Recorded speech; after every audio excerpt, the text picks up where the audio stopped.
Dakle, kada budemo potpisali ovaj sporazum o pridruživanju i stabilizaciji, od tog trenutka ćemo mi moći godišnje da utrostručimo taj kapacitet pomoći koji možemo da dobijemo. Dakle, umjesto 200 miliona evra moćemo da dobijemo oko 600 miliona evra. Onoliko koliko budemo sposobni.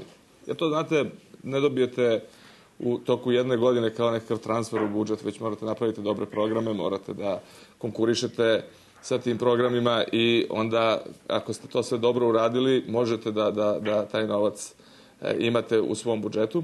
A onda, kada postanemo kandidat, čvrsto verujem da je moguće da do polovine 2009. godine dobijemo status kandidata, ovih 200 miliona evra u stvari može da bude udesetostručeno na godišnjem nivou. A proces prilagođavanja od 6 do 10 godina? Kako da vam kažem, zamislite Srbiju koja, pored svog redovnog budžeta, ukoliko sve uradi kako treba, može da još računa na dodatne 2 milijarde evra.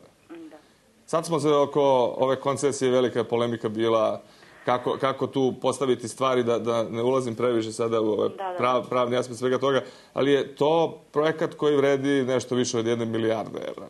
Dakle, put od Horgoša do Požege je 1.100.000.000, 1.200.000.000 miliona evra.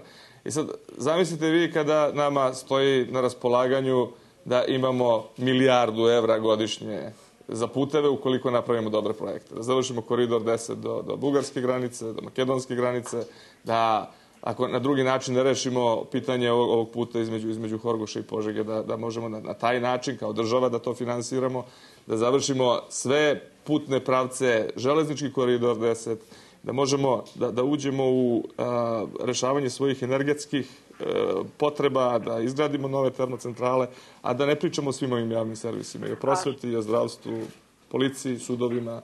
Dakle, to je Evropa. O tome mi glasamo 11.